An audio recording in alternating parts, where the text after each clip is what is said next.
Први план дневни вести во новата година. Добар ден, ви благодарам што сте со нас.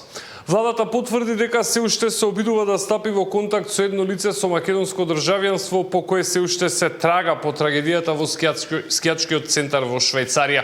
Од владата велат дека се во постојан контакт со надлежните и дека штом добијат нови информации ќе информираат јавноста. Додаваат дека на Швајцарија е понудена целата помош која Македонија може да ја пружи во вакви ситуации.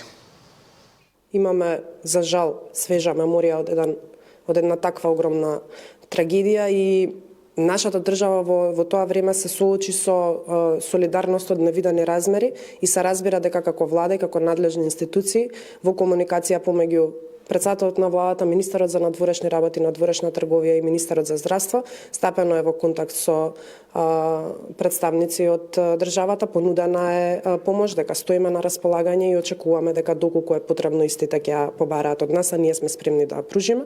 Последните информации кои што ги добив од надлежните институции е дека има една личност со македонско државјанство, меѓутоа сме во контакт со властите и со кантонската полиција, очекуваме повеќе детали во однос на тоа. Ќе информираме јавноста веднаш што имам.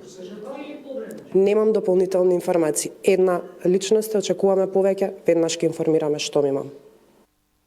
Околу 10 килограми чист кокаин бил запленет во акција која во текот на вчерашниот ден ја спровеле полицијата и обвинителството. Според информациите, приведено е 26 годишно лице, откако во автомобилот BMW X5 кој го управувал, била пронајдена дрогата при претрес на локален пат во Скопско Количани. Според информациите кои ги сподели обвинителството, дрогата била пронајдена во специјален бункер во возилото кој имало скопски регистарски таблички. За осомничениот ќе биде предложена мерка притвор поради опасност од бегство, можност за влијание врз сведоци и соучесници, како и веројатност да продолжи да врши кривични дела, се вели во соопштението на обвинителството, од каде додаваат дека поради тоа што станува збор за поголема количина дрога, издадени се наредби за серија вештачења и да се испита инволвираноста и на други лица. На оваа тема утрово разговаравме и со министерот за внатрешни работи Панче Тошковски. Еве дел од тој разговор. Во текот на вчерашниот ден, Министерството за внатрешни работи, одделот за сузбивање на организиран криминал во соработка со секторот за внатрешни работи Скопје и во соработка со Царинската управа, открија 10 килограми кокаин во патничко моторно возило BMW, кое што на територија на Македонија е влезено преку граничен премин Табановце.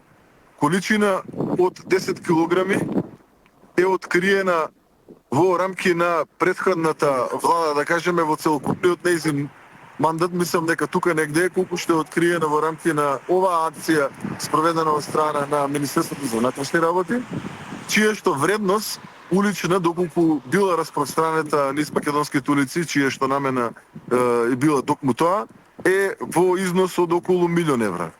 Со сигурно знаеме дека ова количина на дрога била намената за македонскиот пазар. Овој кокаин е со огромна чистота согласно првичните информации од вештачењето кое што е направено во Министерството за внатрешни работи, така да уште еднаш да им честитам на сите службеници како од царината, така и од секторот за внатрешни работи Скопје и од одделот за организиран криминал, кои што навистина направија една историска акција. Двегодишното дете кое беше повредено за време на новогодишната ноќ утрово починало во болница. Информацијата ја потврди основното јавно обвинителство, од каде велат дека издале наредба за обдукција. Детето беше повредено со метален проектил во главата за време на прославата на новогодишната ноќ, додека заедно со мајката гледале огномет. До овој момент нема информација како проектилот завршил во главата на детето. Првичните претпоставки се дека станува збор за залутан куршум, но барем за сега истрагата официјално не ги потврдува овие информации. Докторите информираа дека детето првично било згрижено во градската болница, но поради сериозните повреди итно го транспортирале на клиниката за детска хирургија, каде лекарите констатирале обилно крварење на мозокот, поради што и покрај напорите не успеале да му го спасат животот. Наша екипа ќе ја следи оваа тема и денеска. Повеќе детали најавам во попладневните изданија.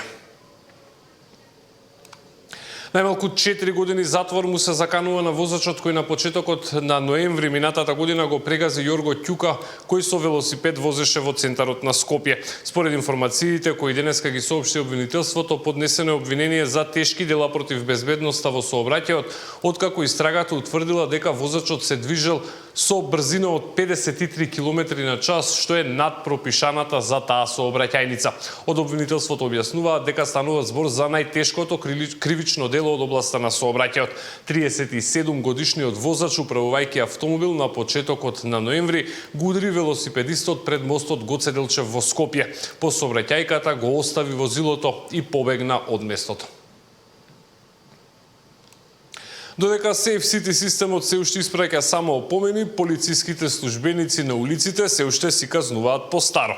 Според последните информации од МВР, во декември полицајците во просек пишувале речиси 640 казни дневно, а во текот на цел месец констатирале вкупно 19.750 сообраќајни прекршоци. На 20% од нив се однесуваат на возење со преголема брзина. Дури 132 лица биле уапсени за безобзирно возење, од 109 биле премногу пијани, 20 возеле претерано брзо, а тројца возеле во спротивна насока. Сепак најголем дел од казните или повеќе од 1/4 се за погрешно паркирање. Над 2000 лица се казнети бидејќи возеле без дозвола, а повеќе од 1000 без појас. Од МВР апелираат до возачите да ги почитуваат сообраќајните прописи и да дадат свој придонес за поголема безбедност во сообраќајот.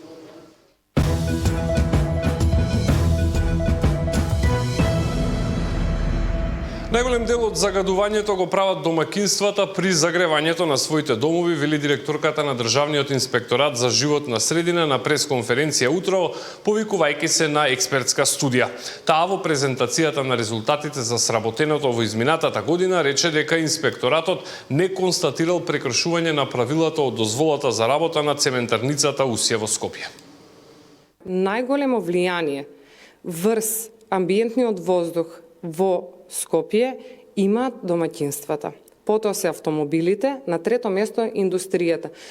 Не се амнестираме од тоа дека индустријата не загадува, сакаме да кажеме дека не е водилка во овој процес на аерозагадување кој е веќе децениски. Мене прашањето ми е, цементарница Усје таму постои со години, сега се вперува прстот оваа зима каде што имавме само 3 дена аерозагадување, каде што имавме 3 дена, како да кажам, позагаден воздух од претходните години, каде што сме сведоци и вие и јас и сите дека овој проблем е децениски, така да сметам дека не е во ред да го впериме прстот во една инсталација, затоа што во Скопје имаме повеќе.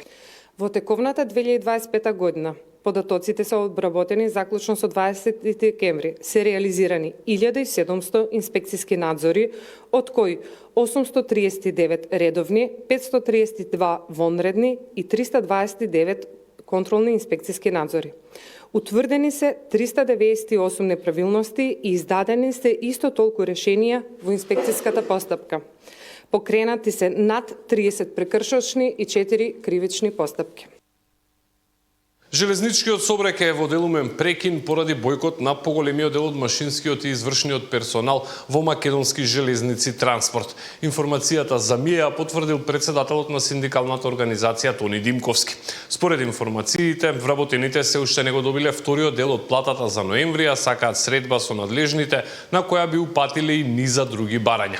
До раководството на железничкото предпријатие, како што соопшти Димковски, на 2 октомври биле доставени 15 барања, а дел од нив се исплата на прекувремени часови, бонус плата за над 150 прекувремени часови, покачување на коефициентот за 0,8 поради поголемите животни трошоци и исплата на додаток од 10% на платата за вонредно повикување на работа.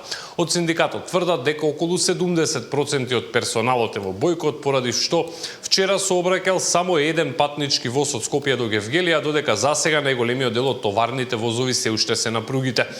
Утрово не тргнале возовите од Скопје до Куманово, до Битола и до Велес, а сообраќајот не се одвивал ниту во текот на ноќта.